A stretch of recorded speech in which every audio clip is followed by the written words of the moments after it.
Episode 71 जोड़ 80 71 अध्याय 71 Virat Jong बाहर आओ। विराट के अनुभव के आधार पर शिन शियातोंग निश्चित रूप से रो रही थी। उसकी आंखों के नीचे हल्की लालिमा थी। क्या हुआ? विराट का चेहरा गंभीर हो गया और उसने फैसला किया कि जैसे ही शिन शियातोंग आएगी वह उससे जरूर पूछेगा कि क्या हुआ है। इस समय शिन शियातोंग कुछ उदास महसूस करते हुए स्कूल के गेट से बाहर निकली, लेकिन उसने दूर से विराट को उसकी इलेक्ट्रिक बाइक पर भी देखा। वह नहीं चाहती थी कि विराट उसके चेहरे पर दिख रही परेशानी को देख पाए, इसलिए उसने जबरदस्ती मुस्कुरा दिया। शियातोंग, क्या हुआ? विराट ने जल्दी से पूछा। मैं ठीक हूँ, शिन शियातोंग ने जबरदस्ती मुस्कुराते हुए कहा। विराट मूर्ख नहीं था, ये स्पष्ट था कि कुछ गड़बड़ थी। क्या ये स्पष्ट नहीं था कि कुछ गड़बड़ चल रही थी? क्या कोई आपको तंग कर रहा है? बदमाशी का जिक्र सुनते ही शिन शियातोंग घबरा गई और जल्दी से अपना सिर हिलाकर बोली, नहीं, कोई मुझे परेशान नहीं कर रहा है। मुझे इस पर विश्वास नहीं है। मुझे बताओ कि तुम्हें कौन परेशान कर रहा है, मैं उसे ढूंढ निकालूंगा।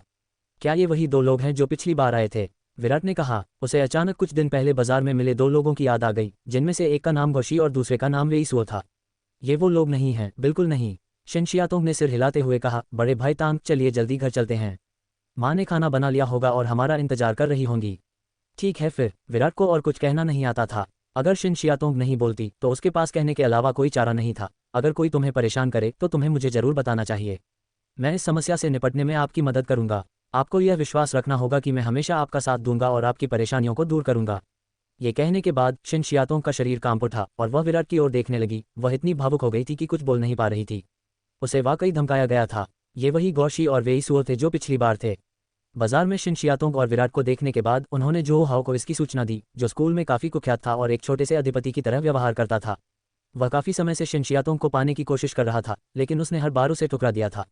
समय बीतने के साथ जो हाओ ने कसम खाई कि वह उसे जीत लेगा। लेकिन जैसे ही उसे अपने चापलूसों गोशी और वेईसुओ से पता चला कि शिन शियातोंग बाजार में एक आदमी के साथ घूम रही थी, टहल रही थी और साथ में खरीदारी कर रही थी, वह गुस्से से आग बबूला हो गया। जिस लड़की को वह जीत नहीं सका, उसे किसी दूसरे लड़के के साथ खरीदारी करते देखा गया। इसलिए उसने अपने साथियों को साथ लिया और स्कूल में शिन शियातोंग के बारे में दुर्भावनापूर्ण अफवाहें फैलाना शुरू कर दिया, जिससे वह रोने लगी। हालांकि शिन शियातोंग इस स्थिति में खुद को असहाय महसूस कर रही थी। जो हाओ का परिवार शक्तिशाली और धनी था, जिससे निपटना उसकी क्षमता से कहीं अधिक था। वह चुपचाप सहने के अलावा कुछ नहीं कर सकती थी। लेकिन जो हाओ और भी आक्रामक हो गया और उसने और भी घिनौनी अफवाहें फैलानी शुरू कर दी। उसने ये धमकी भी दी कि अगर शिन शियातोंग उसके साथ डेट पर जाने के लिए राजी नहीं होती है तो वह स्कूल को उसके अन्य पुरुषों के साथ होने के बारे में बता देगा, जिससे उसकी प्रतिष्ठा और संभवतः उसकी शिक्षा भी बर्बाद हो जाएगी। उसने उसे यह सोचने के लिए 2 दिन का समय दिया कि क्या वह उसकी प्रेमिका बनेगी या नहीं। आज शिन शियातोंग इसी मुद्दे पर सोच विचार कर रही थी, जिससे वह भ्रमित महसूस कर रही थी। तभी उसकी मुलाकात विराट से हुई। यह ऐसी बात थी जिसे शिन शियातोंग कभी भी विराट के साथ साझा नहीं करेगी। इस समय विराट की बातें सुनकर उसने स्वयं से जोरदार ढंग से सिर हिलाया। ये जानते हुए कि शिन शियातोंग से उसे और कुछ नहीं मिलेगा, विराट ने कहा, साइकिल पर बैठो, चलो घर चलते हैं, रात का खाना खाते हैं। ठीक है बड़े भाई तांग, शिन शियातोंग ने सिर हिलाया। वे दोनों इलेक्ट्रिक बाइक पर सवार हुए और एक झटके में घर की ओर चल पड़े। जब वे शैलो बे समुदाय में पहुंचे और प्रवेश द्वार से गुजर रहे थे तो उन्होंने संयोगवश बूढ़े गू को अपना फलों का स्टॉल समेटते हुए देखा। उन्हें देखकर उसने खुशी से पुकारा, टैंग काम से छुट्टी पर है। टोंग ने स्कूल खत्म कर लिया। रास्ते में हुए समायोजन के साथ शिन शियातोंग ने भी अपना संयम वापस पा लिया और मुस्कुराते हुए जवाब दिया, जी हाँ दादाजी गो। विराट ने भी हल्की सी मुस्कान दी। दादाजी गो, मैं अब घर जाकर रात का खाना खाऊंगी। शिन शियातोंग ने हाथ हिलाया। चलिए, मैंने अपना सामान पैक कर लिया है और मैं भी अपना खाना खाने जा रहा हूँ, दादागू हंसे। दोनों साइकिल से उस इलाके में गए। विराट ने अपने दादाजी की कही बात के बारे में सोचा, क्या दादाजी अकेले रहते हैं? नहीं, उनकी पोती उनके साथ रहती है। बूढ़े आदमी की रोजमर्रा की जरूरतों का ख्याल रखती है और जियांगहाई में काम भी करती है, शिन शियातोंग ने कहा। अच्छा ऐसा है। तब तक वे दोनों न्यू होटल के प्रवेश द्वार पर पहुंच चुके थे और उन्होंने कार रोक दी थी। शिन शियातोंग सीधे घर भागी और चिल्लाए, माँ, मैं वापस आ गई हूँ। आंटी शिन ने उनके लौटने की प्रतीक्षा में पहले से ही भोजन तैयार कर रखा था। उन्हें देखते ही वह तुरंत अभिवादन करने के लिए आगे बढ़ी और बोली, जल्दी करो, आओ खाना खाएं। खाना कुछ देर से तैयार है, बस आपका इंतजार है। विराट और एक अन्य व्यक्ति जल्दी से आए और खाने के लिए मेज के चारों ओर इकट्ठा हो गए। इसी बीच शैलो बे समुदाय के प्रवेश द्वार पर दादाजी अभी भी अपना स्टॉल समेट रहे थे कि अचानक प्रवेश द्वार पर एक कमजोर सी आकृति दिखाई दी। दादाजी को सामान समेटते देख वह झट से आगे बढ़ी और बोली, दादाजी, मुझे आपकी मदद करने दीजिए। नवागंतुक पर एक नज़र डालते ही दादाजी मुस्कुरा उठे, शाओयू, तुम काम से वापस आ गई हो? जी दादाजी, आज ट्रैफिक बहुत ज्यादा था, इसलिए मुझे लौटने में देर हो गई, उस कमजोर से दिखने वाले व्यक्ति ने जवाब दिया। अगर गौर से देखा जाए तो पता चलेगा कि यह व्यक्ति वास्तव में वू शियाओयू ही थी, जिसने पहले विराट से विदा लेने के बाद बस पकड़ी थी। वू शियाओयू दादाजी की पोती थी। कोई बात नहीं, ये बिल्कुल सही समय है। मैं लगभग सारा सामान पैक कर चुका हूँ, दादाजी ने हंसते हुए कहा। मैं तुम्हारी मदद करूंगा। बुजुर्ग व्यक्ति और युवती दोनों साथ मिलकर तेजी से समुदाय में प्रवेश कर गए। कुछ ही देर में पूरे समुदाय पर शाम छा गई। उस समय बस्ती के बाहर एक सेडान कार काफी देर से इंतजार कर रही थी। इसके अंदर 4 लोग थे, जिनमें से एक काओफी था जो पहले शैलोबे में सुरक्षा शुल्क वसूलने आया था। अन्य 3 लोगों ने पुलिस की वर्दी पहन रखी थी, हालांकि वे केवल सहायक पुलिसकर्मी थे। उनमें से एक काओफी के चाचा काओ शिंगवांग थे। चाचा जी, आपको मेरे लिए खड़ा होना होगा, काओफी ने गुस्से से कहा। अब विराट ने उसे जिस तरह से हराया था उसके बारे में सोचते ही वह गुस्से से आग बबूला हो जाता था। वह बदला लेना चाहता था। उसके आसपास मंडराने वाले छोटे छोटे अन्याय अब उसे छोड़कर चले गए थे और यह सब विराट की वजह से हुआ था। काओ शिंगवांग ने आंखें सिकोड़ते हुए कहा कि सहायक पुलिसकर्मी बनने से पहले वह भी एक गैंगस्टर रह चुका था और इलाके से अच्छी तरह वाकिफ था। अपने भतीजे के साथ हुई बदमाशी की खबर सुनकर वह तुरंत क्रोधित हो गया और अपने कुछ सहयोगियों को, जो सहायक पुलिसकर्मी भी थे, तुरंत मौके पर ले आया। काओफी के अनुभव को सुनने के बाद वह और भी क्रोधित हो गया। चिंता मत करो, मैं तुम्हारे लिए जरूर खड़ा रहूंगा, काओ शिंगवांग ने कहा। अन्य 2 सहायक पुलिसकर्मियों ने भी कहा, चिंता मत करो, अगर तुम्हारे चाचा तुम्हारा साथ नहीं देंगे तो मैं दूंगा। तुम दोनों इस मामले से दूर रहो। वह मेरा भतीजा है, मैं उसे बदला लेने में मदद करूंगा, काओ शिंगवांग ने कहा। फिर काओ शिंगवांग ने काओफी की ओर देखकर पूछा, क्या आपको यकीन है कि जिसने आपको मारा है वह इसी समुदाय का है? चाचा जी, मुझे 100% यकीन है कि वह आदमी वहीं अंदर है, न्यू होटल नाम की जगह पर रह रहा है। काओफी ने कहा, मुझे पीटने वाले सभी लोग एक साथ हैं, वे बच नहीं पाएंगे। ठीक है, मुझे समझ आ गया, काओ शिंगवांग ने कहा और फिर कार स्टार्ट कर दी। सेडान कार स्टार्ट हुई और शैलोबे समुदाय की ओर चल पड़ी। चूंकि यह एक सहायक पुलिस वाहन था, इसलिए समुदाय के अधिकांश लोगों ने इसे पहचान लिया और समझ गए कि क्या हो रहा है। ये निश्चित रूप से काओफी ही था जो अपने चाचा को बदला लेने के लिए ला रहा था। उन्होंने देखा कि काओ शिंगवांग ने न्यू होटल के सामने कार खड़ी की, बाहर निकला और चिल्लाया, विराट कौन है? बाहर आओ। 72 अध्याय 72 उसे बेरहमी से यातना दो। काओ शिंगवांग द्वारा मचाई गई गड़बड़ी ने जल्द ही अंदर भोजन कर रहे विराट को सतर्क कर दिया, जिससे उनकी भौहें थोड़ी सिकुड़ गईं।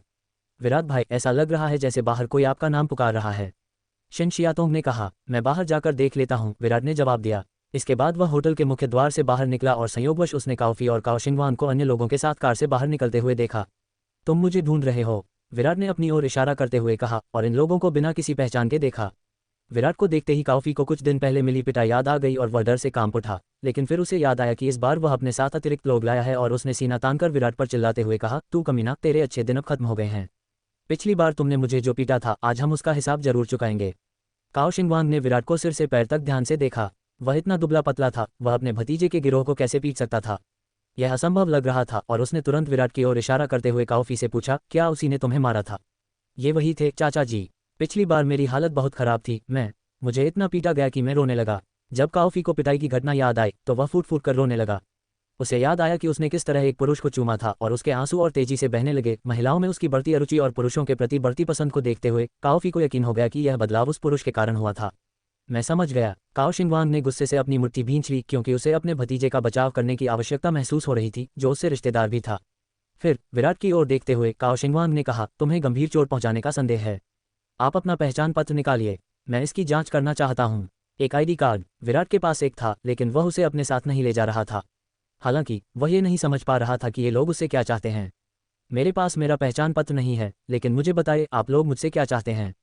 तुम कहते हो कि मैंने किसी को मारा, मैंने कब किसी को मारा? विराट ने पूछा। उन्हें सचमुच इसकी कोई याद नहीं थी। अब भी तुम इसे स्वीकार नहीं करोगे? 2 दिन पहले यहीं पर तुमने मुझे मारा था, काओफी ने जोर देकर कहा।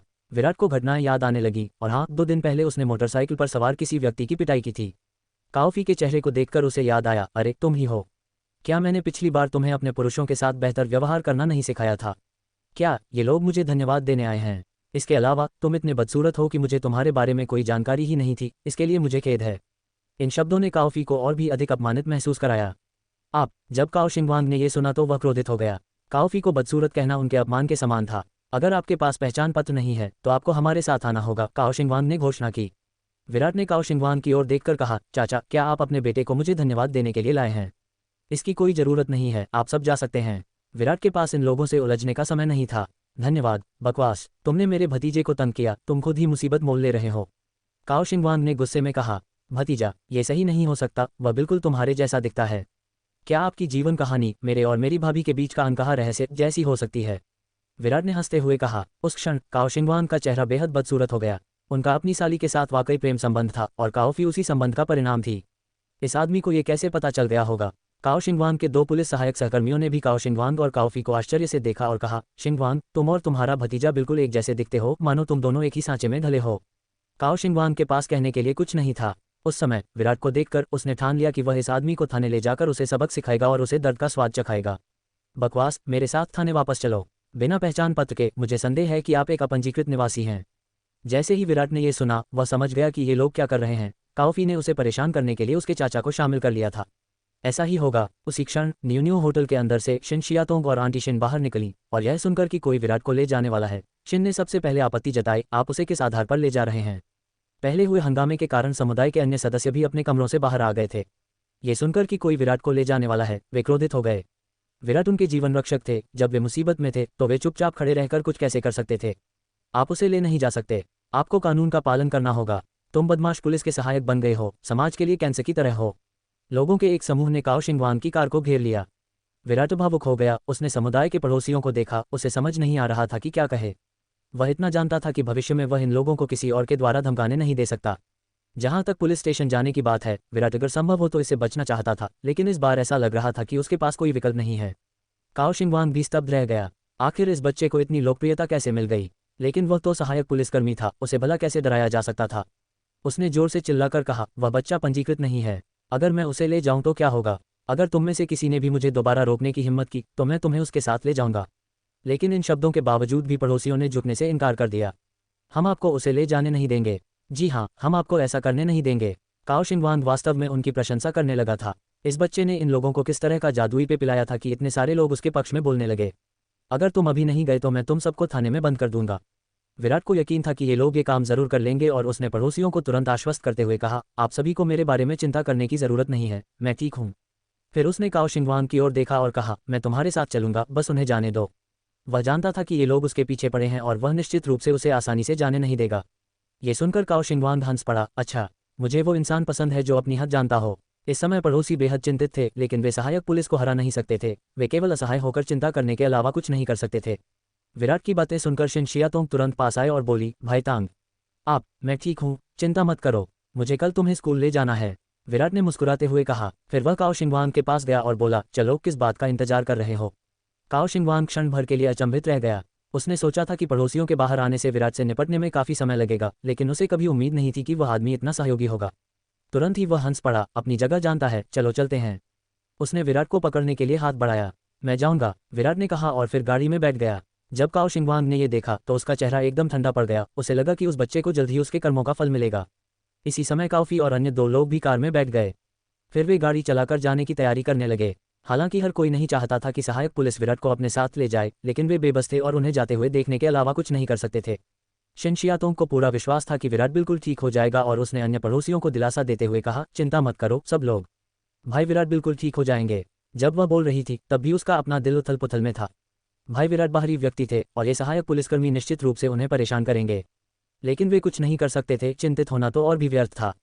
इसी समय समुदाय के प्रवेश द्वार पर वू शियाओयू और दादा गू ने शोर सुना और जैसे ही वे दरवाजे से बाहर निकले, उन्होंने ठीक समय पर वैन को विराट को ले जाते हुए देखा। दादा गू ने वहीं आह भरी। अच्छे लोगों को वास्तव में अच्छा प्रतिफल नहीं मिलता। ये सहायक पुलिस किसी काम की नहीं है। लिटिल टैंग कौन है दादाजी? वू जियाओयू ने पूछा। क्या मैंने तुम्हें नहीं बताया था कि हाल ही में किसी ने काओफी और उसके गुंडों के गिरोह को मार गिराया था? ये लिटिल टैंग है। ओह, कितना अफसोस की बात है। इतना नौजवान अब उनके चंगुल में फंस गया। विराट की गिरफ्तारी के पीछे निश्चित रूप से उस धूर्त काओफी के चाचा का ही हाथ है, दादा गू ने शाप देते हुए कहा। वू शियाओयू ने यह भी सुना था कि हाल ही में समुदाय में एक ऐसा व्यक्ति सामने आया है जिसने गुंडों के एक गिरोह को पीटकर पूरे समुदाय को बचाया है। वह उससे कभी नहीं मिली थी और उसे उम्मीद नहीं थी कि उसे पहली बार देखने पर वह सहायक पुलिसकर्मियों को उसे ले जाते हुए देखेगी। वह मदद नहीं कर सकी, उस व्यक्ति को बचा नहीं सकी, वह केवल असहाय होकर देखती रह सकती थी। इस समय तक विराट को ले जा रही वैन शैलो बे कम्युनिटी से और भी दूर होती जा रही थी। बच्चे, मुझे उम्मीद नहीं थी कि शैलो बे कम्युनिटी में इतने सारे जिद्दी बुजुर्ग होंगे और तुमने उन्हें इतनी जल्दी अपना बना लिया। बुरा नहीं है, काओ शिंगवान ने ठंडे लहजे में कहा। विराट के कुछ बोलने से पहले ही काओफी ने बीच में कहा, चाचा जी, हम इस आदमी को आसानी से नहीं छोड़ सकते। बाद में उसे खूब पीटना मत भूलना। फिर काओफी ने विराट को घूरते हुए गुस्से से चिल्लाकर कहा, तुम्हारे पहले के अहंकार को याद करते हुए मैं तुम्हें जल्द ही बता दूंगा कि फूल इतना लाल क्यों है। तुम मेरे लड़कों से पंगा लेना चाहते थे, मैं तुम्हें बाद में इसका स्वाद चखाऊंगा। इस समय काओफी वास्तव में रोमांचित महसूस कर रहा था। आने वाले प्रतिशोध के बारे में सोचकर वह पूरी तरह से प्रसन्न था। लेकिन विराट ने उन पर कोई ध्यान नहीं दिया। उसकी निगाहें कार के शीशे से बाहर की ओर तेजी से सुनसान होते जा रहे वातावरण पर टिकी रहीं। उसे महसूस हुआ कि कुछ गड़बड़ है। हालांकि उसे यह नहीं पता था कि पुलिस स्टेशन कहाँ है, लेकिन यह निश्चित रूप से पुलिस स्टेशन जाने का रास्ता नहीं था। तुम मुझे कहाँ ले जा रहे हो? इस समय ड्राइवर काओ शिंगवांग ने ठंडी मुस्कान के साथ कहा, बिल्कुल, किसी सुनसान जगह पर जहां हम तुम्हें पूरी तरह से प्रताड़ित कर सकें। 73 अध्याय 73 हार मत मानो। 73 अध्याय 73 हार मत मानो। विराट तुरंत समझ गया कि ये लोग उसके साथ क्या करने का इरादा रखते हैं। वे निश्चित रूप से उसे किसी सुनसान जगह पर ले जाकर उसके साथ कुछ करना चाहते थे, लेकिन ये बात विराट को बिल्कुल ठीक लगी। इस समय वैन एक बंजर क्षेत्र से गुजर रही थी जिसमें दूर पहाड़, घास और पीली मिट्टी के टीले दिखाई दे रहे थे। उस जगह को देखकर विराट काफी संतुष्ट था। ये वास्तव में वध के लिए एक उत्कृष्ट स्थान था जहां पकड़े जाने की संभावना के बिना कुछ भी किया जा सकता था। काओ शिंगवांग ने गाड़ी चलाते हुए कहा, आगे फ्लाइंग बूज माउंटेन होना चाहिए। चलिए यहीं रुकते हैं, यह अच्छी जगह है चाचा जी। उस कमीने का काम तमाम कर देना, काओफी ने दांत पीसते हुए कहा और फिर विराट को गुस्से से घूरने लगा। आप लोग क्या कर रहे हैं? मुझे पुलिस स्टेशन के बजाय यहाँ क्यों लाए हो? विराट ने घबराहट का नाटक किया। हे, पुलिस स्टेशन जाना चाहते हो ना? काओफी ने ठंडे लहजे में कहा। तो तुम मेरे साथ क्या करने वाले हो? विराट की चिंता बढ़ती जा रही थी। बेशक, आपको इसकी कीमत चुकानी पड़ेगी। पिछली बार तुमने मुझे इतनी बुरी तरह पीटा था, अगर इस बार मैंने तुमसे बदला नहीं लिया तो मेरा उपनाम काओ नहीं रहेगा। विराट के भयभीत चेहरे को देखकर काओफी जोर से हंस पड़ा। ब्रेक लगने की आवाज आए और वाहन रुक गया। काओ शिंगवांग सबसे पहले कार से बाहर निकला और वैन का पिछला दरवाजा खोलकर विराट पर चिल्लाया, बाहर निकलो। किन काम से बाहर जाओगे? मुझे खाना तो नहीं खिलाओगे? विराट ने कहा। हे, हम तुम्हें कुछ मुक्केबाजी का तड़का लगाने जा रहे हैं। बकवास बंद करो और निकल जाओ, काओफी ने ठंडे लहजे में कहा। क्या तुम सच में चाहते हो कि मैं यहाँ से चला जाऊँ? हिलने के बजाय विराट ने पलटकर पूछा। इस सवाल ने काओ शिंगवांग और अन्य लोगों को हैरान कर दिया। क्या ये स्पष्ट नहीं है? अभी निकल जाओ वरना हम तुम्हें पीट पीट कर मार डालेंगे, काओ शिंगवांग ने कहा। फिर उसने विराट को खींचने के लिए हाथ बढ़ाया। ऐसा लगता है कि आपने इस बारे में बहुत अच्छी तरह से सोच विचार कर लिया है। खैर, मेरे पास बाहर निकलने के अलावा कोई विकल्प नहीं है, लेकिन मुझे इसका कोई अफसोस नहीं है, विराट ने बिना देर किए कहा। अपनी माँ की रखेल, पछतावा करो, निकल जाओ, काओफी ने भी चिल्लाकर कहा। तभी विराट धीरे धीरे कार से बाहर निकला। चारों ओर देखने पर कुछ भी नहीं था, बस घोर अंधेरा था। कार की बत्तियां ही रोशनी का एकमात्र स्रोत थी। ये जगह किसी से निपटने के लिए वाकई एकदम सही है। क्या आप लोगों ने यहाँ बहुत सारी गैरकानूनी गतिविधियां की हैं? बच्चे, तुम्हारी नज़र बहुत अच्छी है। क्या आपको दूर स्थित वो खाइयाँ दिखाई दे रही हैं? वहाँ नीचे कई उंगलियां और हाथ हैं जिन्हें हमने ही काट डाला है। अगर सब कुछ उम्मीद के मुताबिक रहा तो जल्द ही तुम्हारा भी वहाँ होगा, काओ शिंगवांग ने दूर स्थित खाई की ओर इशारा करते हुए व्यंग्यपूर्ण लहजे में कहा। विराट काफी शांत था। उसे यह विश्वास करना मुश्किल लग रहा था कि ऐसे गुंडे सहायक पुलिस अधिकारी बन सकते हैं। भविष्य के वास्तविक पुलिस अधिकारी एक आपदा साबित होंगे। वे समाज के लिए कैंसर के समान हैं। ऐसे लोग तो मौत के ही लायक हैं। भाई वांग, इस बार हमें क्या करना चाहिए? उसका हाथ काट दें या एक पैर? दो अन्य सहायक पुलिसकर्मियों ने पूछा। विराट ने उन दोनों को देखा। वे भी किसी काम के नहीं थे। उनके साथ मामले को पूरी तरह से सुलझा लेना ही बेहतर लग रहा था। इस मामले में हमारी कोई राय नहीं चलेगी, चलिए फीफी को फैसला करने देते हैं, काओ शिंगवांग ने कहा। ठीक है। फीफी ही काओफी थी जो उस समय आगे बढ़ी और अपनी आंखों में जहरीली नफरत लिए विराट को देखने लगी। फीफी, इस बच्चे के साथ जो चाहो करो, इसे जितना हो सके उतना दुखी करो। उस दिन उसने तुम्हें जिस तरह पीटा था, अब तुम उसे उसका बदला चुकाओ। जी चाचा, मैं ये सुनिश्चित करूंगा कि वह मर जाए, काओफी ने उत्तर दिया। फिर वह धीरे धीरे विराट के करीब पहुंचा। बच्चे, विरोध करते रहो। क्या पिछली बार आप वाकई सक्षम नहीं थे? आप अभी बात क्यों नहीं कर रहे हैं? आप मुझे ये क्यों नहीं सिखाते कि मुझे अपने आदमियों के साथ अच्छा व्यवहार कैसे करना चाहिए? पिछली बार तुमने मुझे हराया था और मैंने तुमसे बदला लेने का सपना देखा था। धिक्कार है, मैं तुम्हें मार डालूंगा, काओफी ने अपने हाथ में एक स्विच ब्लेड लहराया। विराट ने स्विच ब्लेड को देखा, उसकी भौहें थोड़ी सिकुड़ गईं। रुको, तुम मुझे इतनी दूर तक यहाँ लाए हो, कहीं ऐसा तो नहीं कि तुम मुझे सिर्फ पीटने आए हो? आपको हराया? हाँ, मैं तुम्हें मार डालूंगा, काओफी ने अपनी स्विच ब्लेड लेकर आगे बढ़ते हुए कहा। विराट शांत रहा। ठीक है, मुझे समझ आ गया है। फिर उसने अपना सिर उठाया और उसकी निगाहें अचानक उग्र हो गईं। ये जान लॉन का रूप था और एक बार लड़ाई शुरू हो जाने पर विराट एक अलग ही व्यक्ति बन जाता था। उनका नाम अब विराट नहीं बल्कि जान लॉन था। रात के आकाश के नीचे हालांकि काओफी और उसके समूह को विराट की आंखें दिखाई नहीं दे रही थीं, लेकिन वे उन आंखों की ठंडक भरी उपस्थिति को महसूस कर सकते थे जिससे वे अनजाने में कांप उठे। अचानक इतनी तेज हवा क्यों चलने लगी है? इतनी ठंड? हवा तो नहीं चल रही है, लेकिन बहुत ठंड है। उसी क्षण काओफी पहले ही आगे बढ़ चुका था और अपने हाथ में स्विच ब्लेड लिए हुए उसने विराट की छाती की ओर क्षैतिज रूप से वार किया। मरना। उसी समय विराट भी हरकत में आया। उसने एक बड़ा कदम आगे बढ़ाया और काओफी के हाथ में मौजूद स्विच ब्लेड को छीनते हुए एक जोरदार लात मारी। पलक झपकते ही जैसे ही काओफी ने विराट को अपनी ओर आते देखा, उसने अपनी तेज धार वाली तलवार उसकी छाती पर तान दी, ये सोचते हुए कि अगर यह आदमी मरना चाहता है तो ऐसा ही हो। लेकिन काओफी ने जिसकी उम्मीद नहीं की थी वह यह था कि उसके हाथ में कसकर पकड़ी हुई स्विच ब्लेड अचानक गायब हो गई और उसी समय उसकी छाती में तीव्र दर्द का एक झटका लगा जिससे वह हवा में उछलकर जमीन पर जा गिरा। फ्लाइंग बूज माउंटेन की जमीन लोहे से ढकी हुई थी और अंत में वह पूरी तरह से अस्त व्यस्त अवस्था में मिट्टी से सने हुए बंदर की तरह दिख रहा था। काओ शिंगवांग और अन्य लोगों ने कभी भी ऐसे दृश्य की उम्मीद नहीं की थी और काओफी को जमीन पर गिरते देख वे अवाक खड़े रह गए। नहीं, अभी क्या हुआ? बहुत दर्द हो रहा है चाचा जी, मेरे सीने में बहुत दर्द हो रहा है, काओफी ने जमीन पर लेटकर चिल्लाते हुए कहा। काओ शिंगवांग जल्दी से काओफी को जमीन से उठाने में मदद करने के लिए आगे बढ़ा और उसकी दयनीय हालत देखकर उसके दिल में दर्द की लहर दौड़ गई। फिर विराट को गुस्से भरी नजरों से घूरते हुए वह आगे बढ़ा। अतीत में एक गुंडा रह चुका होने और कुछ दांव पेच सीख चुका होने के कारण उसने विराट की छाती की ओर तेजी से लात मारने का प्रयास किया, लेकिन विराट ने एक कदम पीछे हटकर लात मारी। उसका पैर जमीन से 165 डिग्री के कोण पर था, जो काओ शिंगवान के शरीर पर लगा और उसे हवा में उछाल दिया। दर्द असहनीय था। अन्य 2 सहायक पुलिसकर्मियों ने यह देखा और गंभीर भाव से वे भी विराट पर एक साथ हमला करने के लिए आगे बढ़े। एक का निशाना ऊपर की ओर था और दूसरे का नीचे की ओर। हालांकि वे विराट के एक भी वार का सामना नहीं कर सके, जिसने एक को मुक्का मारा और दूसरे को लात मारी। धड़ाम, दोनों आदमी एक साथ जमीन पर गिर पड़े, लेकिन गिरने के तुरंत बाद वे जल्दी से उठ गए, जैसे कि काओफी और काओ शिंगवांग भी उठे। दर्द सहते हुए वे खड़े हो गए। चारों आदमी एक साथ खड़े होकर दूर स्थित विराट को देख रहे थे। यह आदमी सही नहीं है, हम मिलकर हमला करेंगे, काओ शिंगवांग चिल्लाया। चारों ने सिर हिलाया और फिर एक साथ आगे बढ़े, लेकिन तभी विराट ने दिव्य ड्रैगन की पूंछ के वार से उन्हें जमीन पर पटक दिया, जिससे वे एक बार फिर दर्द से कराहते हुए जमीन पर गिर पड़े। विराट ने अपना पैर पीछे खींच लिया और जमीन पर लौट रहे चारों आदमियों को देखते हुए कहा, मैंने तुमसे कई बार कहा, तुम सचमुच चाहते थे कि मैं कार से बाहर निकल जाऊं, इसलिए मेरे पास बीच में दखल देने और तुम्हें सबक सिखाने के अलावा कोई चारा नहीं था। अपनी माँ की योनि को सबक सिखाओ। चाचा, इसे जल्दी मार डालो, काओफी चिल्लाया। उसे एक बार नहीं बल्कि 2 बार पीटे जाने से गहरी शर्म महसूस हो रही थी। विराट द्वारा प्रदर्शित कौशल निश्चित रूप से किसी साधारण व्यक्ति के कौशल नहीं थे। कुछ वर्षों से इस मामले में शामिल रहे और गहरी समझ रखने वाले काओ शिंगवांग ने महसूस किया कि विराट असाधारण था और उसने काओफी की विनती को अनसुना कर दया की भीख मांगते हुए कहा, हमें माफ कर दीजिए, हमसे गलती हुई, कृपया हमें ऐसे ही जाने दीजिए जैसे हम कोई मामूली सी चीज़ हो। ये सुनकर काओफी तुरंत क्रोधित हो गया। चाचा, क्या आप मेरे लिए बदला लेने नहीं आए हैं? अब तुम दया की भीख क्यों मांग रहे हो? अभी बात मत करो, काओ शिंगवांग ने जाने की जल्दी में कहा, क्योंकि उसे डर था कि काओफी कहीं मामले को और बिगाड़ न दे। ये सुनकर विराट ने तुरंत कहा, नहीं, मुझे याद है कि तुम मुझसे झगड़ा करने यहाँ आए हो। बीच में ही हार मत मानो। 74 अध्याय 74 अगर मैं ऐसा नहीं कर सकता तो मुझे किसे मारना चाहिए? 74 अध्याय 74 अगर मैं ऐसा नहीं कर सकता तो मुझे किसे मारना चाहिए? तुम मुझ पर इस तरह हमला करना बंद नहीं कर सकते, विराट ने काओ शिंगवांग की ओर देखते हुए कहा। उसे उसमें कुछ असामान्य सा महसूस हो रहा था। जैसे ही काओ शिंगवांग ने यह सुना, उसने तुरंत अपना सिर हिलाया। बस बहुत हो गया, हम अंधे थे जो माउंट ताई को नहीं पहचान पाए। मेरे स्वामी, कृपया हमारे स्तर तक मत गिरिए। काओफी अपने दिल में उठ रही आग को सचमुच दबा नहीं सका। चाचा जी, आप दया की भीख क्यों मांग रहे हैं? यह आदमी क्या क्या कर सकता है? हम 4 लोग हैं, डरने की क्या बात है? अगर वह कुशल है तो क्या हुआ?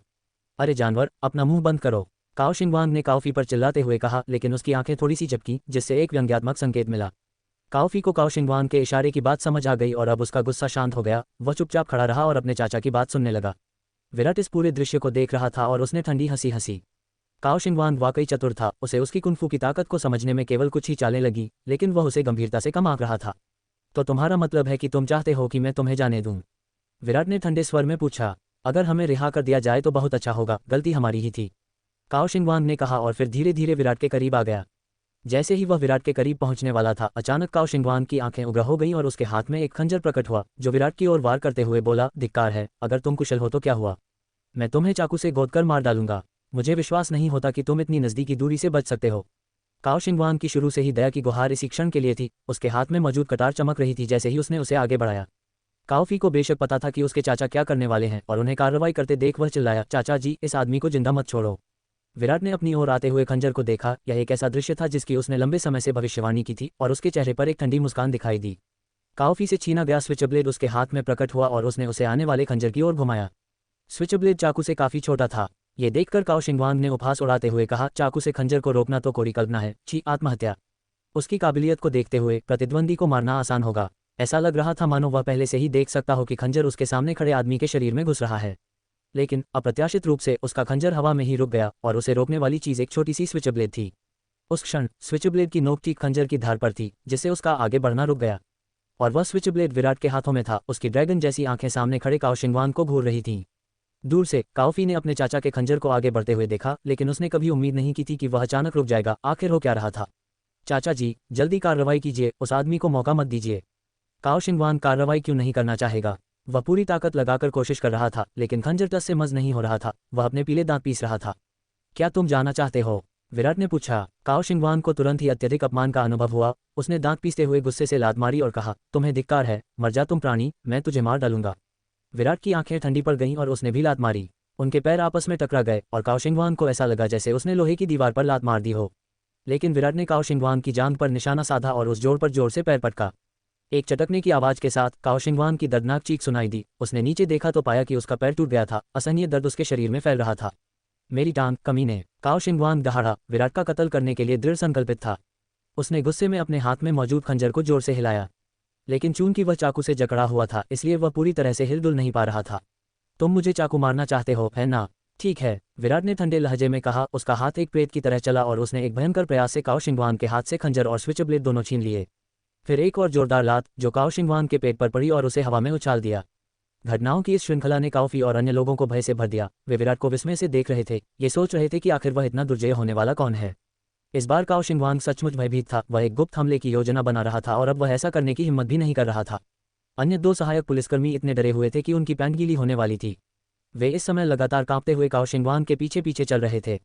उन चारों ने विराट को और भी अधिक भय से देखा। ये व्यक्ति स्पष्ट रूप से उनके स्तर का नहीं था, उसने अवश्य ही प्रशिक्षण लिया होगा। इस बार तो उन्होंने सचमुच लोहे की थाली को लात मार दी थी। अब ये कोई लड़ाई नहीं रह गई थी। विराट ने अपनी तीखी निगाहें हटा लीं और अपने पहले वाले मजाकिया और मुस्कुराते हुए व्यवहार में लौट आए। खांसी खांसी। विराट की बातें सुनकर काओफी और उसके तीनों साथी इतने भयभीत हो गए कि वे चिल्लाने लगे, हमें मत मारो, हमें मत मारो। जमीन पर लेटे हुए वे पीछे की ओर सरकने लगे। बाकी सब ठीक थे, लेकिन काओ शिंगवांग, जिसका पैर टूटा हुआ था, केवल रेंग सकता था। हालांकि जब भी वह कोई मेहनत करता था तो उसकी बांह से खून बहने लगता था। अजीब बात यह थी कि जब वह हिलता था तो उसकी बांह से खून बहने लगता था, लेकिन अगर वह स्थिर रहता था तो कुछ नहीं होता था। मैंने आप सबको चेतावनी दी थी, है ना? मुझे गाड़ी से बाहर निकलने पर मजबूर मत करो, लेकिन तुमने जिद की, इसलिए कोई चारा नहीं था, मुझे तुम्हें थोड़ा तंग करना ही पड़ा। विराट मुस्कुराते हुए पास आते हुए बोला। उसका इन लोगों को मारने का कोई इरादा नहीं था, क्योंकि वह शुवान देश में था, जो कानूनों वाला एक समाज है। वे लोग उसे मारना चाहते थे और यही उनका अपराध था, लेकिन विराट वैसा व्यवहार नहीं करेगा। जुबान देश के सबसे गहरे रहस्य के रूप में विराट कभी भी जुबान देश के किसी भी नियम को नहीं तोड़ेगा। लेकिन फिर भी उसे उन्हें थोड़ा कष्ट तो देना ही था, है ना? इसलिए विराट आगे बढ़ने लगा। अगर तुम नहीं चाहते कि मैं तुम्हें मार डालूं तो बात सीधी सी है। अब आप चारों एक पंक्ति में खड़े हो जाए। अगर तुम खड़े नहीं हो सकते तो मैं जिसे चाहे उसे मारूंगा। ये सुनकर काओफी और दोनों सहायक पुलिसकर्मियों को आशा की एक किरण दिखाई दी और वे तुरंत एक सीधी रेखा में खड़े हो गए। हालांकि टूटे हुए पैरों के कारण काओ शिंगवांग बिल्कुल भी खड़ा नहीं हो सकता था। जैसे ही उसने कोशिश की, वह फिर से गिर गया। विराट ने मुस्कुराते हुए काओ शिंगवांग की ओर देखा और पास आकर कहा, अब अगर तुम दोबारा खड़े नहीं हो पाए तो मुझे तुम्हें सच में पीटना पड़ेगा। काओ शिंगवांग ने यह सुना और भयभीत हो गया, लेकिन वह सचमुच खड़ा नहीं हो सका। लगता है तुम सच में ऐसा नहीं कर सकते, इसलिए मुझे तुम्हें मारना पड़ेगा। विराट ने मुस्कुराते हुए अपनी हथेली आगे बढ़ाते हुए कहा। थप्पड़। उसने अपनी हथेली घुमाए और काओ शिंगवांग पर प्रहार किया, जो तब अवाक रह गया। उसकी आंखें अपनी जगह पर घूमने लगीं और उसकी दृष्टि में तारे छा गए। अरे, क्या मैं तुम्हें एक थप्पड़ से भी नहीं गिरा सकता? कितनी बड़ी विफलता! लगता है मुझे तुम्हें फिर से थप्पड़ मारना पड़ेगा। विराट ने बेबसी का नाटक करते हुए कहा। काओ शिंगवांग बेहोश था, लेकिन इतना होश में था कि वह सुन सके कि विराट उसे फिर से मारेगा। दर्द कोई मजाक नहीं था और वह घबरा कर बोला, मत करो। लेकिन थप्पड़ तो पहले ही लग चुका था। काओ शिंगवांग का चेहरा सूज गया था, मानो उसमें से खून बह रहा हो। इस बार उसने समझदारी से खुद को गिरने दिया, क्योंकि उसे डर था कि न गिरने पर विराट उसे फिर से मारेगा। मैं हार गया हूँ, मैं हार गया हूँ। विराट ने उधर देखा और भौहें चढ़ाते हुए कहा, यह ठीक नहीं है। हताश होकर काओ शिंगवांग दर्द से कांप उठा। सूजे हुए चेहरे के कारण उसे बोलने में कठिनाई हो रही थी और वह हकलाते हुए बोला, क्या है? क्या अब गलत है? अभी भी ठीक नहीं है। मैं आमतौर पर किसी को इतनी जोर से थप्पड़ मारता हूं कि वे जमीन से उछलकर वापस खड़े हो जाते हैं। इस बार मैं नाकाम रहा। विराट ने उसे दोबारा थप्पड़ मारते हुए कहा। जैसे ही काओ शिंगवांग ने विरोध करने की कोशिश की, एक और थप्पड़ उसके चेहरे पर पड़ा।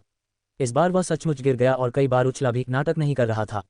ये देखकर विराट आखिरकार संतुष्ट दिखे और बोले, बस हो गया। अब यह है विराट स्टाइल का थप्पड़, ठीक है, अब आपको खड़े होने की जरूरत नहीं है। फिर विराट ने मुड़कर उन तीनों की ओर देखा जो पहले से ही एक पंक्ति में खड़े थे। काओफी और अन्य लोगों ने काओ शिंगवांग को बुरी तरह पिटते हुए देखा था। वह इतना दुबला पतला था कि शायद उसकी अपनी माँ भी उसे नहीं पहचान पाती। जब उन्होंने विराट को अपनी ओर देखते हुए देखा तो वे अनजाने में ही सहम गए। पकड़े जाने के डर से उन्होंने जल्दी से अपनी पीठ सीधी कर ली। विराट चलकर उनके पास गया और तीनों आदमियों के चारों ओर कई बार चक्कर लगाने के बाद उनके सामने आकर रुक गया। सीधे खड़े रहना बुरा नहीं है ना? लेकिन देखिए, मुझे लचीली कमर वाले पसंद हैं। चलो मेरे लिए झुक जाओ, देखते हैं। अगर तुम 90 डिग्री तक नहीं पहुंच सकते तो मैं किसी को भी मार दूंगा। अध्याय 75 गहरे जंगल में चीखे 75 अध्याय 75 गहरे जंगल में चीखे। विराट के बोलते ही तीनों आदमी, काओफी और उसके साथी, अपनी आंखें चौड़ी कर बैठे। क्या उन्होंने सीधे खड़े होने पर सहमति नहीं जताई थी? उन्हें फिर से 0 डिग्री का लक्ष्य क्यों रखना पड़ा? क्या इसका मतलब यह नहीं होगा कि उन्हें अपने सिर अपने पैरों पर टिकाने पड़ेंगे? ये बेहद कठिन था। आप ऐसा क्यों नहीं कर रहे हैं? क्या तुम मार खाना चाहते हो? ठीक है, तो मैं आपकी इच्छा पूरी करूंगा, विराट ने मुस्कुराते हुए कहा। ये शब्द सुनकर तीनों पुरुषों को काओ शिंगवांग की दयनीय स्थिति याद आ गई और उन्होंने जल्दी से कहा, हम करेंगे, हम करेंगे। तीनों झुक गए और 0 डिग्री तापमान बनाए रखने के लिए अपने सिर को अपने पैरों से दबाने की पूरी कोशिश करने लगे। काओफी और एक अन्य व्यक्ति ने तो किसी तरह काम चला लिया, लेकिन चूंकि आखिरी व्यक्ति बहुत ज्यादा शराब पीता था और उसका पेट किसी सेनापति जैसा था, इसलिए उसके लिए झुकना भी बेहद मुश्किल था। 0 डिग्री तक पहुंचना तो दूर की बात थी। हौंकते हुए वह बार बार नीचे झुकता रहा, लेकिन वह ज्यादा झुका भी नहीं था कि जमीन पर गिर पड़ा। फिर चोट लगने की संभावना को याद करते हुए वह जल्दी से खड़ा हो गया और झुकना जारी रखा। काओफी और पहला आदमी किसी तरह झुकने में सफल रहे ताकि उन्हें चोट न लगे। हालांकि वे 0 डिग्री तक तो नहीं पहुंच सके, लेकिन कम से कम दिखने में तो वे 0 जैसे ही थे। दूसरी ओर जनरल के तोंद वाले व्यक्ति का रूप रंग बिल्कुल भी जनरल जैसा नहीं था। विराट हंसते हुए पास आया, नीचे बैठ गया और जनरल के पेट वाले आदमी को देखकर मुस्कुराते हुए बोला, तुम सफल नहीं हुए और हमारे बीच एक समझौता हो गया था। अगर तुम सफल नहीं हुए तो तुम्हें मार पड़ेगी। जनरल के पेट वाला आदमी अब तक बुरी तरह डर चुका था। काओ शिंगवान को मिली मार को याद करते हुए और यह जानते हुए कि वह कभी भी ऐसा थप्पड़ सहन नहीं कर सकता, उसने तुरंत अपना चेहरा ढक लिया। नहीं, मेरे चेहरे पर मत मारो, चिंता मत करो, मैं तुम्हारे चेहरे पर हाथ से थप्पड़ बिल्कुल नहीं मारूंगा। फिर विराट ने उसे लात मारी और जनरल के पेट को पकड़े हुए उस आदमी के चेहरे पर बेरहमी से अपना पैर पटका। मैं तो इसे लात ही मार दूंगा। विराट को याद आया कि यही वह व्यक्ति था जिसने सबसे पहले उसके हाथ काटने का सुझाव दिया था। एक ही लात से उसने उस आदमी को जमीन पर गिरा दिया, फिर बेरहमी से उसकी बांह पर पैर से वार किया। एक चटकने की आवाज़ सुनाई दी। इसके बाद एक चीख सुनाई दी, मेरा हाथ बर्बाद हो गया। ये देखकर बाकी दोनों काओफी और भी ज्यादा भयभीत हो गए। यह आदमी सरासर अमानवीय था। तोंद वाले आदमी के हाथ को अपन करने के बाद विराट ने उसे एक और लात मारी, जिससे वह दूर जा गिरा। फिर उसने अपनी नजरें वापस बाकी 2 आदमियों पर घुमाई। उन्होंने जरा भी ढिलाई बरतने की हिम्मत नहीं की, अपनी पूरी ताकत लगाकर अपने सिर को अपने पैरों से दबाया और उनमें से एक तनाव के कारण लगातार पाद रहा था। खड़े हो जाओ, विराट ने आदेश दिया। दोनों आदमी जल्दी से उठ खड़े हुए। उन्हें डर था कि अगर वे देर करते तो विराट उन पर फिर से हमला कर देगा।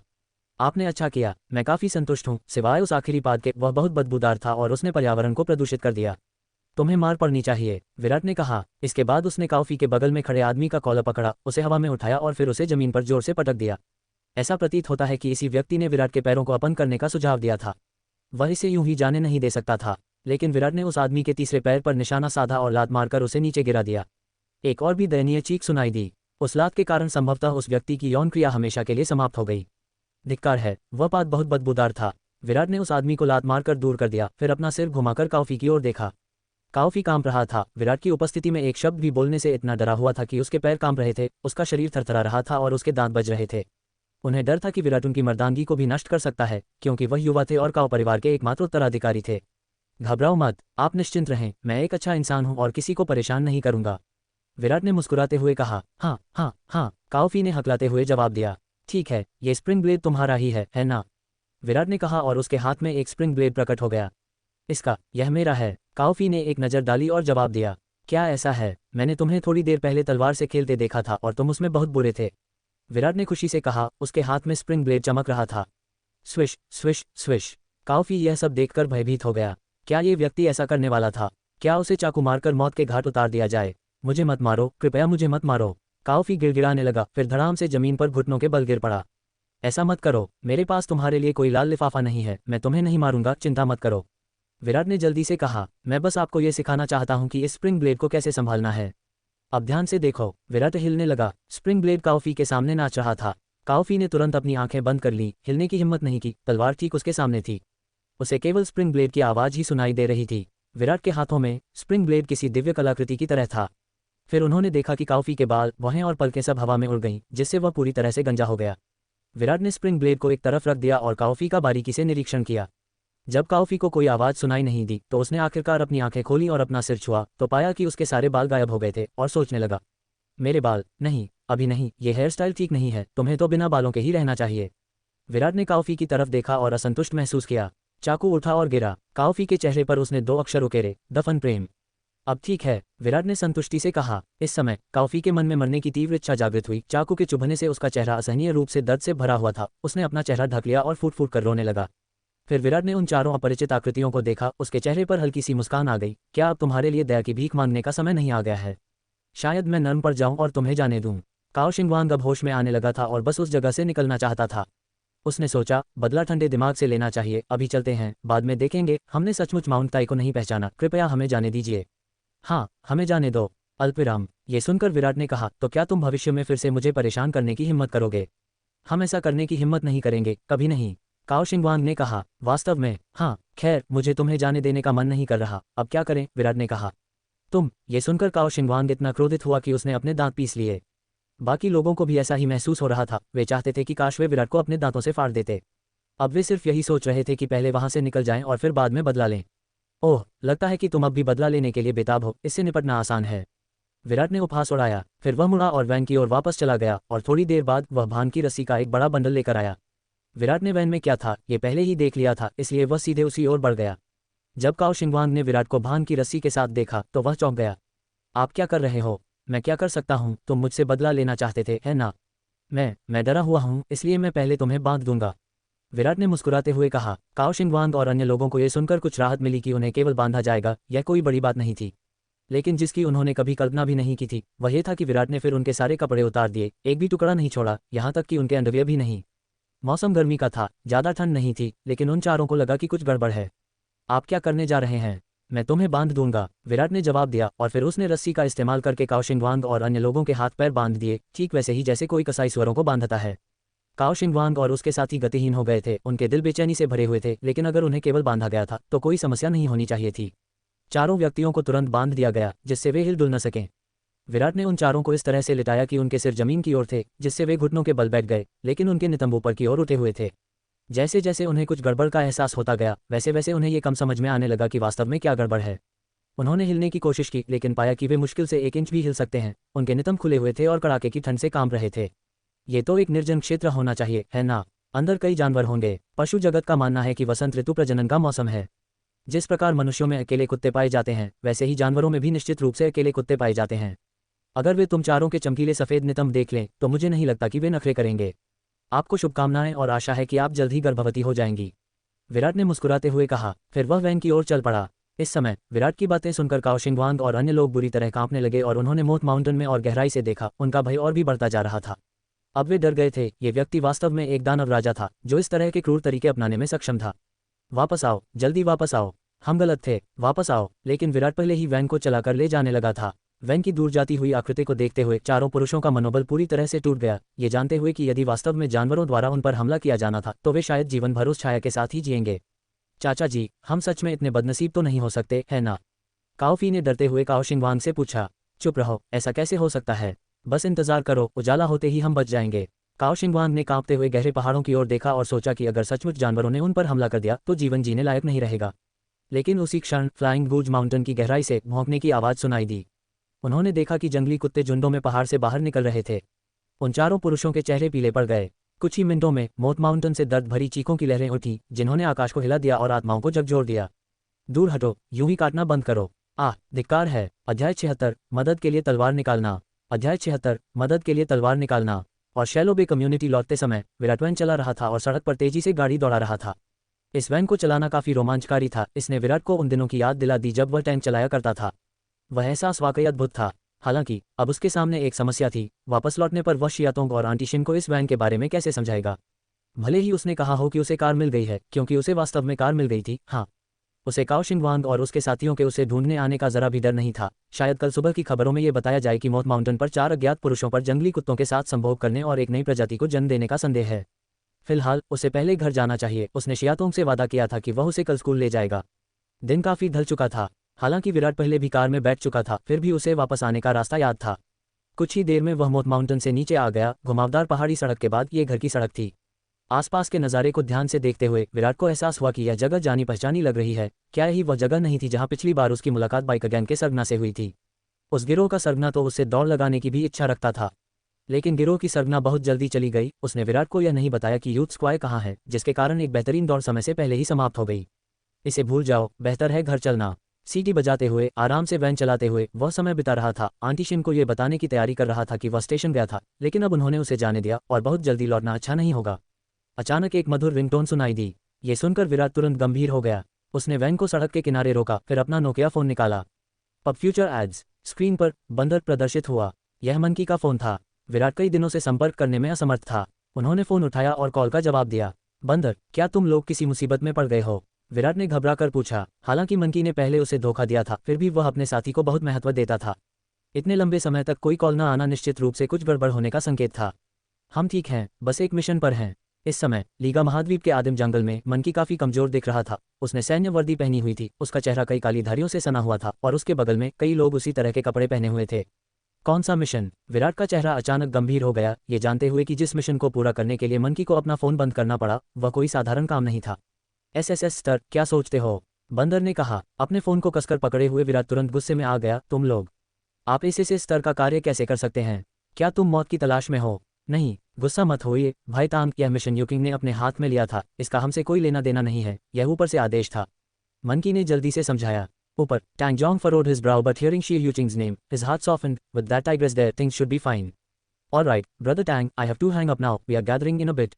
Monkey said. Wait, oh, lend me some money. I need it, Tang Jong quickly said. Pub future ads. Tang, what do you need the money for? Monkey was utterly astonished. Never mind, just give it to me, my bank card number and PIN. Tang Jong said, realizing that money was essential in Jianghai. Aren't you afraid of the tigress? Monkey asked. She's not here, why should I be afraid of her? Tang Jong replied with a righteous look, yet he was still nervous about Xie Yuqing. Besides, with tens of billions, the wife's savings have long been sufficient. Stop dawdling, the bank card. Bro Tang, I can't find your PIN, I'll give you another one for now, make do with it. If I complete this mission, I'll help you look for it. Monkey then recited a series of numbers. Nonsense, how could you possibly fail the mission? I'm telling you, you must complete the mission and come back safely.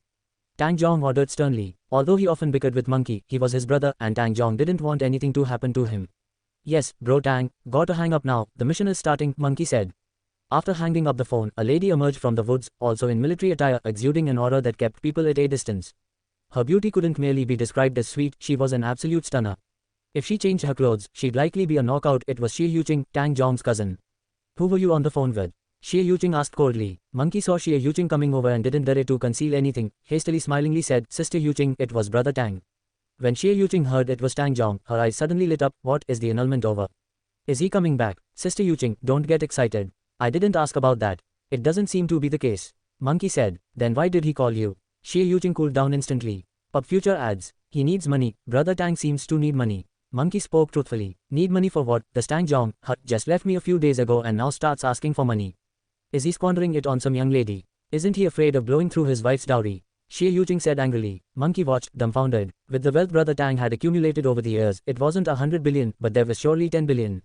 How could he possibly burn through all that? Just then, Xie Yuqing's phone rang. She answered and her face became grave. After hanging up, she immediately gave orders. Everyone, follow me, a mission has come.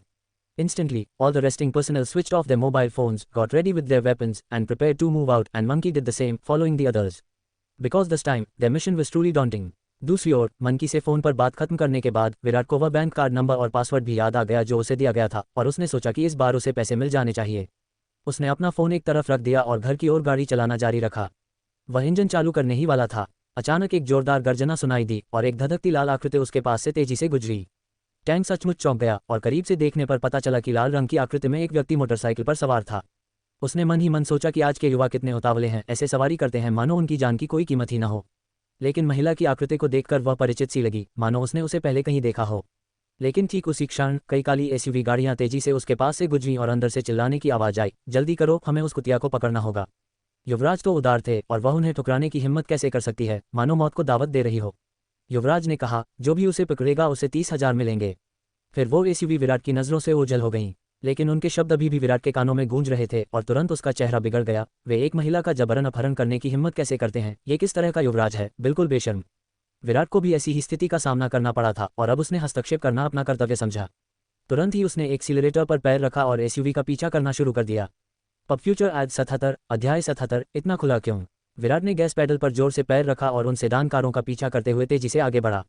एक महिला के खिलाफ सामूहिक साजिश। विराट को इस तरह की चीजें बिल्कुल नापसंद थीं। वह इस मामले में दखल देने के लिए दृढ़ संकल्पित था, क्योंकि वैसे भी वह इस समय घर नहीं जा सकता था। वैन ने रफ्तार पकड़नी शुरू कर दी और चूंकि यह उपनगरीय इलाका था, इसलिए आसपास ज्यादा लोग नहीं थे और उसे कोई बाधा नहीं मिली। हालांकि काली सेडान कारें विराट से काफी पहले ही चलना शुरू कर चुकी थीं, लेकिन अब तक वह लगभग उनके बराबर पहुंच चुका था। हालांकि उसने देखा कि काली सेडान कारें पहले ही मोटरसाइकिल पर सवार महिला के पास पहुंच चुकी थीं, उसे बीच में घेर लिया था और कई हटे कट्टे आदमी पहले ही काली कारों से बाहर निकल चुके थे। अच्छा नहीं, खतरा है, विराट ने कहा। अगर वे हटे कट्टे आदमी उस औरत को धमका रहे थे तो वे निश्चित रूप से अच्छे लोग नहीं थे। विराट उन्हें सफल नहीं होने देगा। उसने वैन के गैस पैडल को जोर से दबाया और तेजी से आगे बढ़ा। मोटरसाइकिल सवार को घेरे हुए हटे कट्टे आदमी पहले तो उसे पकड़ने के लिए आगे बढ़ने को तैयार थे, लेकिन शोर सुनकर वे पीछे मुड़ गए और उन्होंने देखा कि एक वैन उनकी ओर तेजी से आ रही है, जिससे उनके चेहरे गुस्से से लाल हो गए। धिक्कार है, ये क्या बकवास है, पहले हम रास्ते से हट जाएं। उन हटे कट्टे आदमियों को यकीनन यह नहीं लगता था कि उनका शरीर लोहे से भी ज्यादा कठोर है। फिर वे घबरा गए और बचने के लिए दूसरी तरफ भागने लगे। विराट ने वैन के अंदर से झांकते हुए ये दृश्य देखा। लड़की फिलहाल सुरक्षित थी। फिर उसने तेजी से स्टीयरिंग व्हील घुमाया और ब्रेक लगा दिए, जिससे बड़ी वैन बड़ी खूबसूरती से सभी कारों के आगे आ गई। फिर दरवाजा खोलकर विराट करते हुए वैन से बाहर निकला। उन हटे कट्टे आदमियों को देखकर वह चिल्लाया, तुम दिन दहाड़े एक खूबसूरत औरत का अपहरण करने की हिम्मत कैसे करते हो? क्या तुम्हें कानून की कोई परवाह भी है? एक हटे कट्टे आदमी ने पलटकर जवाब दिया, तुम खुद को समझते कौन हो जो युवराज के रास्ते में इस तरह बाधा डाल रहे हो? क्या आप शीघ्र मृत्यु की तलाश में हैं? मैंने अभी अभी एक कार रोकी है और आप कहते हैं कि मैं आपके अच्छे कामों में बाधा डाल रहा हूँ। क्या तुम बेवकूफ़ हो? विराट ने कहा। वे हटे कट्टे आदमी सामूहिक रूप से अवाक रह गए। वे आपस में चर्चा करने लगे, यह मस्खरा कहाँ से आया? चलो इस आदमी को यहाँ से भगा देते हैं, हमें इस पर शब्दों का समय बर्बाद नहीं करना चाहिए। युवराज घर पर हमारा इंतजार कर रहे हैं कि हम इस महिला को वापस ले आएं। अगर हमें देर हो गई तो ये बुरा होगा। ठीक है, पहले उसे भगा देते हैं। उन हटे कट्टे आदमियों ने एक फैसला लिया। एक व्यक्ति ने विराट को घूरते हुए चिल्लाकर कहा, मैं तुम्हें 3 सेकंड का समय दे रहा हूँ, यहाँ से चले जाओ वरना हम तुम्हें बर्बाद कर देंगे।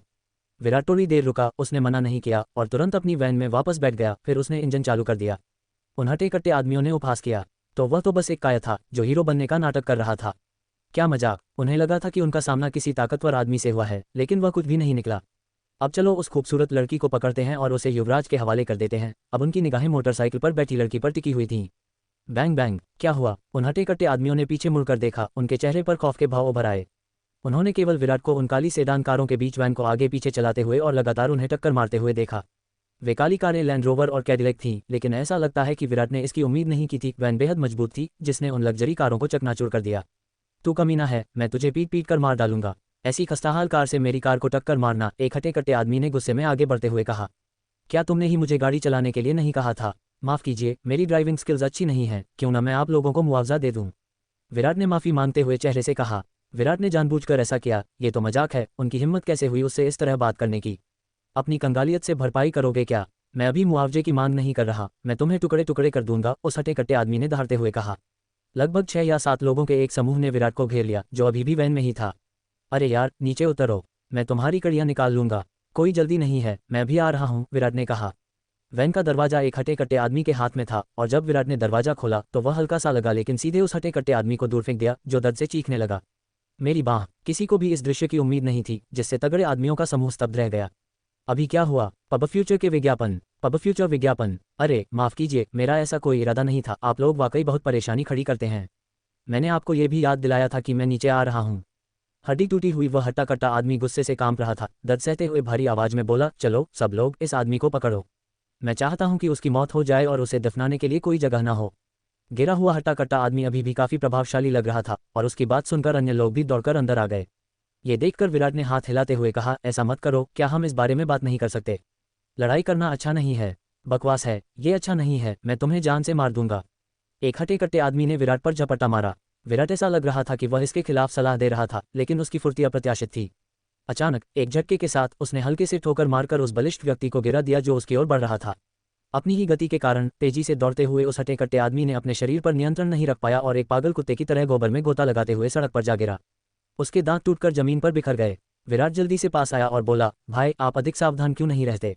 अपने दांत देखो, लेकिन चिंता मत करो, मैं तुम्हारे दांतों के इलाज का खर्च उठाऊंगा। क्योंकि उसके दांत नहीं थे, इसलिए उस हटे कट्टे आदमी ने तुतलाकर बात की और गुस्से में आकर विराट पर एक भूसा फेंका। भाड़ में जाओ! विराट थोड़ा पीछे हट गया और उस हटे कट्टे आदमी का कंधा पकड़कर बोला, दांत नहीं है तो इतनी जोर से बात मत करो, देखो तुम कितने दयनीय लग रहे हो। लेकिन वास्तव में उसने उस आदमी को जबरदस्ती धक्का देकर दूर कर दिया और संघर्ष के किसी भी संकेत को चतुराई से छिपा लिया। उस हटे कट्टे आदमी ने दर्द से चीखते हुए सड़क पर मुक्का मारा, फिर जोर से मुक्का मारा, जिससे इस बार उसके हाथ की सारी हड्डियां टूट गईं। देखो तुम्हें, मैंने तुमसे कहा था कि हिलना मत। विराट ने कहा, दांत भी हड्डियां ही होते हैं और हड्डियों की चोट से ठीक होने में 100 दिन लगते हैं। बाकी तगड़े आदमी हक्का बक्का रह गए, उन्हें समझ नहीं आ रहा था कि क्या हो रहा है, हालांकि उन्हें निश्चित रूप से कुछ गड़बड़ महसूस हो रही थी। चलो हम सब मिलकर उस पर हमला करते हैं। बाकी बचे 5 हटे कट्टे आदमियों ने विराट पर मुक्के बरसाए। विराट ने उन्हें आते देखा, जमीन से 5 छोटे पत्थर उठाए और उनके घुटनों पर फेंक दिए। नंगी आंखों से यह नहीं देखा जा सकता था कि पत्थर कैसे उड़ रहे थे। बस इतना ही देखा कि 5 आदमी धड़ाम से घुटनों के बल गिर पड़े, फिर घुटनों के बल जमीन पर घिसते हुए तब तक आगे बढ़ते रहे जब तक कि वे विराट के ठीक सामने नहीं आ गए। ऐसा लग रहा था मानो पोते अपने दादा के सामने सिर झुका रहे हों। ऐसा मत करो, अभी तो नया साल भी नहीं आया है और तुम अभी से लाल लिफाफे मांग रहे हो। क्या आप उसके जैसी खूबसूरत महिला से मिलना चाहेंगे? हर ब्यूटी! हर बार जब किम के ने रेड कारपेट को छोड़कर स्क्रिप्ट को चुना। ब्रेनबेरीज! चलो पोतों उठो, विराट ने कहा। 5 हटे कट्टे आदमी गुस्से से आग बबूला हो गए, उन्होंने अपनी मुट्ठियां कसकर भींच लीं। उन्हें एहसास हो गया था कि यह आदमी जानबूझकर ऐसा कर रहा है, वह कमीना आदमी। लेकिन उनका सामना विराट के थप्पड़ से हुआ, जो पहले हटे कट्टे आदमी से लेकर 5वें तक था। थप्पड़ थप्पड़ थप्पड़ थप्पड़ थप्पड़, वही ध्वनि बिना किसी विराम के एक सुंदर सिम्फनी की तरह।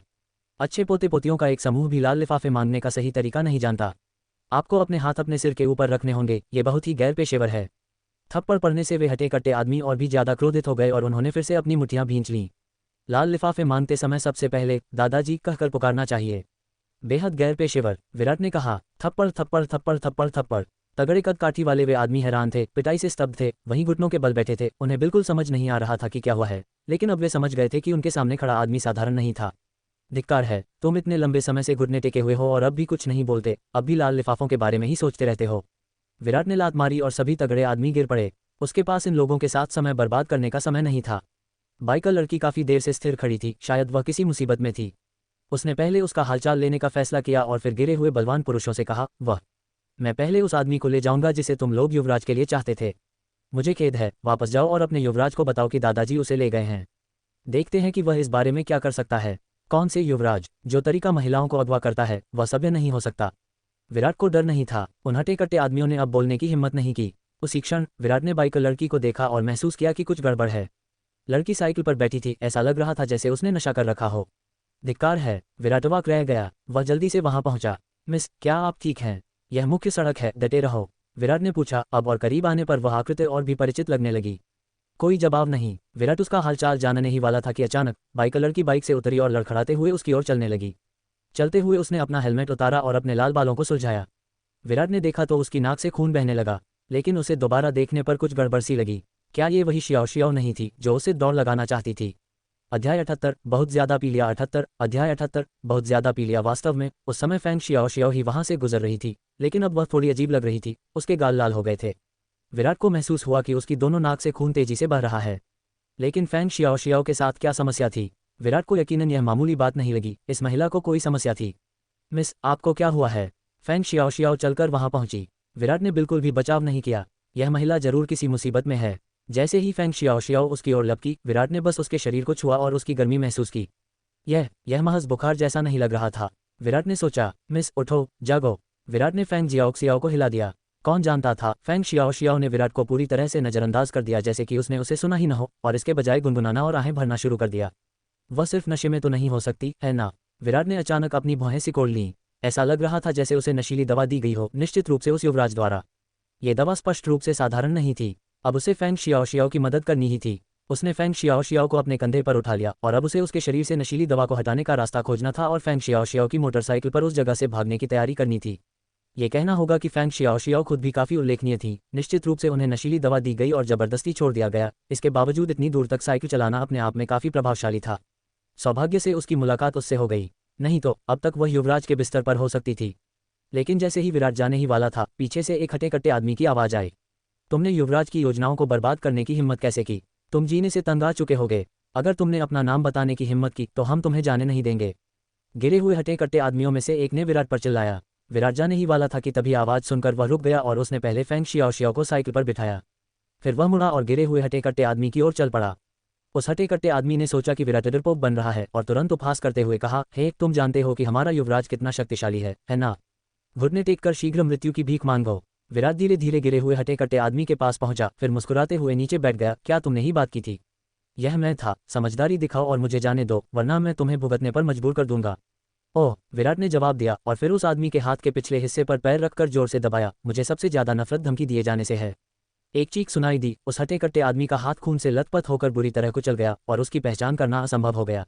असल में मेरा इरादा तुम्हें जान से मारने का था, विराट ने ठंडे स्वर में कहा। उस हटे कट्टे आदमी ने और भी जोर से चीख मारी। फिर उन्होंने देखा कि विराट खड़ा हुआ और अन्य हटे कट्टे आदमियों की ओर बढ़ा। विराट को अपनी ओर आते देख वे सब डर गए और पीछे हटने लगे। लेकिन ये किसी काम का नहीं है।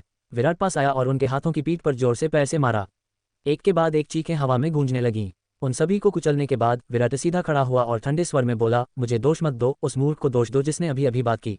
इतना कहकर वह मुड़ा और चला गया। इन लोगों को न मारकर वह पहले से ही दया दिखा रहा था। वह मोटरसाइकिल के पास गया। अब उसे पहले ये पता लगाना था कि फैंग शियाओ शियाओ को कैसे शांत किया जाए। विराट को जाते हुए देखकर वे गिरे हुए बलवान पुरुष पूरी तरह से अपमानित महसूस कर रहे थे। हमें क्राउन प्रिंस क्लब को उनसे इस मामले को सुलझाना होगा। ठीक है, पहले युवराज को रिपोर्ट करो। उन हटे कट्टे आदमियों में से एक ने अपना फोन निकाला और एक नंबर डायल किया। हालात कैसे हैं? क्या तुमने मेरी छोटी जंगली बिल्ली को पकड़ लिया? फोन पर एक 20 वर्षीय युवक की आवाज सुनाई दी। युवराज, कुछ हुआ है। अचानक कोई उस लड़की को ले गया है, उस हटे कट्टे आदमी ने जवाब दिया। क्या? ये किसने किया? एक और भी गुस्से भरी आवाज सुनाई दी। हमें पता नहीं, बेकार के कचरे का ढेर। धिक्कार है तुम पर, किस काम के? युवराज, शांत हो जाए, शांत हो जाए, उस हटे कट्टे आदमी ने जल्दी से कहा। धिक्कार है, यहाँ वापस आओ। Beep beep beep, phone cut गया और फोन करने वाला हट्टा कट्टा आदमी ठंडे पसीने से भीग गया। इस बार शायद सब खत्म हो गया था। युवराज के क्रोधित होने के कारण वे इस मामले से पीछे नहीं हट सकते थे। अभी अभी जो कुछ हुआ वह सब उस आदमी की गलती थी। पुरुषों का एक समूह जमीन से उठा, अपने चपटे हाथों को देखते हुए उनका क्रोध आसमान तक पहुंच रहा था। धिक्कार है, उस पुराने आदमी से हमारा काम अभी खत्म नहीं हुआ है। इसी बीच विराट एक और विकट परिस्थिति में फंस गया था। मोटरसाइकिल मुख्य सड़क पर आगे बढ़ रही थी, लेकिन बाएं और दाएं मुड़ते हुए विराट सचमुच साइकिल चलाने पर ध्यान केंद्रित नहीं कर पा रहा था, क्योंकि फैंग शियाओ शियाओ लगातार हिलती रहती थी, जिससे उसके लिए ठीक से साइकिल चलाना असंभव हो गया था। इससे भी ज़्यादा असहनीय बात यह थी कि फैंग शियाओ शियाओ लगातार बोलती रही, जिससे उसकी घुड़सवारी में बाधा उत्पन्न हुई। उसे एक सुरक्षित स्थान ढूंढने की जरूरत थी। सबसे पहले इस लड़की के ठहरने के लिए एक होटल ढूंढो। बेशक वे न्यू होटल वापस नहीं जा सकते थे, वह कोई और ढूंढ लेगा। बेहतर होगा कि फैंग शियाओ शियाओ के फ़ोन की जांच कर ले कि क्या उसके कॉन्टैक्ट्स में कोई बॉयफ्रेंड या अच्छा दोस्त है। मैंने सोचा कि शहर के केंद्र की ओर थोड़ा और आगे जाने की कोशिश करूं, लेकिन अप्रत्याशित रूप से फैंग शियाओ शियाओ ने अचानक उसकी गर्दन पर काट लिया और अपने दांतों से चबाने लगी। अरे, इस लड़की ने ऐसा कौन सा नशा किया है कि वह इतनी कमजोर हो गई है। नहीं, हमें अभी होटल ढूंढना होगा, विराट ने कहा। फिर मोटरसाइकिल के रियरव्यू मिरर का उपयोग करते हुए उसने अपनी गर्दन पर काटने के निशानों की एक पंक्ति देखी। अध्याय 79, रिसेप्शनिस्ट लड़की। अध्याय 79, रिसेप्शनिस्ट लड़की। काटने का बड़ा निशान साफ दिखाई दे रहा था, जिसे देखकर विराट ने अपनी भौहें सिकोड़ ली। कैसे? वापस लौटने पर मैं दूसरों को ये कैसे समझाऊंगा? विराट ने इसकी कभी कल्पना भी नहीं की थी। अब तो विराट और भी ज्यादा अवाक रह गया। वह एक बात समझा नहीं पाया और अब दूसरी बात सामने आ गई। अगर किसी को पता चल गया तो वे सोच सकते हैं कि उसकी पिटाई हुई है। मुझे बहुत गर्मी लग रही है, फैंग शियाओ शियाओ चिल्लाए। मैं इतना गर्म हूँ। लेकिन जब फैंग शियाओ शियाओ ने कहा कि उसे गर्मी लग रही है, तो यह निश्चित रूप से दवा के असर के कारण ही हुआ होगा। विराट को अब उसके लिए एक जगह ढूंढनी थी। सौभाग्य से आगे के लिए युआन होटल नाम का एक होटल था, जो विशेष रूप से आलीशान नहीं था। लगभग 3 सितारा स्तर का, लगभग 5 मंजिला ऊंचा और कई खड़ी गाड़ियों से घिरा हुआ था। विराट ने उस पर एक नज़र डाली और मोटरसाइकिल पर सवार होकर उसकी ओर चल पड़ा। मोटरसाइकिल को बाहर पार्क करने के बाद उसने फैंग शियाओ शियाओ को अंदर ले गया। रिसेप्शन पर एक युवती मौजूद थी, जो उस समय अपने फ़ोन में मग्न थी और सुपर सोल्जर ब्यूटी सीईओ नामक उपन्यास पढ़ रही थी। साथ ही मन हंस रही थी। उस समय आसपास कोई मेहमान नहीं थे, इसलिए वह थोड़ी सुस्ती बरत रही थी। जैसे ही विराट रिसेप्शन के पास पहुंचा, उसने पुकार कर पूछा, क्या यहाँ कोई है? मुझे एक कमरा चाहिए। अपनी आलस भरी अदाओं में खोई हुई वह लड़की उपन्यास पढ़ने में इतनी मग्न थी कि उसका फ़ोन लगभग हाथ से छूट ही गया। उसने ऊपर देखा तो विराट एक महिला को पकड़े हुए थी। उसकी भौहें थोड़ी सिकुड़ी हुई थीं। उस महिला का चेहरा इतना लाल क्यों था? क्या उसे नशीली दवा दी गई थी? यह जरूर कोई आदमी किसी के साथ जबरदस्ती करने की कोशिश कर रहा होगा। वह आदमी तो बिल्कुल नीच और बेशर्म है, उस युवती ने मन ही मन सोचा। उसका गुस्सा बढ़ता जा रहा था, लेकिन उसने इसे जाहिर नहीं किया और इसके बजाय पूछा, तुम में से कितने लोग हो? हम दोनों ही हैं, जल्दी करो और हमें एक कमरा दो, विराट ने असहनीय रूप से कहा। वह भी फैंग शियाओ शियाओ को पकड़े हुए था, जो लगातार हिलडुल रही थी। लड़की ने विराट को घूर कर देखा, ये सोचते हुए कि वह उस जैसी अनुभवहीन युवा लड़कियों को नुकसान पहुंचाने के लिए कितना उत्सुक था। खैर, वह ऐसा नहीं होने देगी। लेकिन उस युवती ने अपने विचार व्यक्त नहीं किए। इसके बजाय उसने कहा, एक मिनट रुकिए, आप दोनों का आपस में क्या रिश्ता है? हमारा? ये कैसा रिश्ता है? विराट को सचमुच समझ नहीं आ रहा था कि वह इसका क्या जवाब दे। दोस्तों से कहना? नहीं, वे बिल्कुल भी परिचित नहीं थे, बस जान पहचान वाले थे। इसके अलावा कुछ और कहना अवर्णनीय होगा। हाँ, विराट फैंग शियाओ शियाओ को रेसिंग के दौरान से जानता था। रेस के साथ ही कहना ठीक नहीं होगा, साथी मोटर चालक कहना बेहतर होगा। हम हैं साथी वाहन चालकों, विराट ने कहा। साथी वाहन चालकों? लड़की ने अपनी आंखें घुमाना शुरू कर दिया। उस व्यक्ति ने किस तरह की व्याख्या दी? उसे लगा कि बाकी वाहन चालकों के सामने वह साफ तौर पर झूठ बोल रहा था। रिसेप्शनिस्ट को अब तक उनकी पहचान का काफी हद तक अंदाजा हो चुका था। वह आदमी निश्चित रूप से इस महिला के पीछे पड़ा होगा। उसने चुप रहने और पुलिस को फोन करने के लिए इंतजार करने का फैसला किया। साथी वाहन चालकों, है ना? तो कृपया कोई पहचान पत्र दिखाएं और मैं आपका पंजीकरण कर दूंगी, उसने कहा। अंततः उन्हें एक कमरा मिलने ही वाला था। विराट बेसब्री से इंतजार कर रहा था, लेकिन उसके पास कोई पहचान पत्र नहीं था। लेकिन रुकिए, फैंग जियाओ शियाओ का? लेकिन फैंग शियाओ शियाओ के पास कोई बैग नहीं था। संभवतः वह उसके पास में था। वह जगह कहाँ हो सकती है? अंततः उसने देखा कि उसकी जेब से बटुए का एक कोना झांक रहा है। विराट ने घबराकर आईडी की तलाश की। उसे नकदी के एक बंडल के पीछे पाया और पंजीकरण के लिए लड़की को देने ही वाला था कि उस पर एक नज़र डालते ही वह रुक गया। आईडी में दिख रही फैंग शियाओ शियाओ शांत स्वभाव की थी। उसकी चोटी करीने से बंधी हुई थी। वह सरल और शांत थी। उसकी बड़ी बड़ी आंखें बिल्कुल दिव्य थीं, जो बेहद मासूम लग रही थीं। लेकिन उसकी बाहों में फैंग शियाओ शियाओ को देखकर, उसके चमकीले लाल हल्के घुंघराले बालों और भारी मेकअप को देखकर वे पूरी तरह से अलग लोग लग रहे थे। चरित्र में अंतर बहुत अधिक था। विचित्र, ये तो एक रहस्य है। ये रहा पहचान पत्र, विराट ने कहा। उसने ऊपर देखा तो रिसेप्शनिस्ट की घूरती निगाहें उस पर टिकी थी, मानो वह उसे जान से मार देना चाहती हो।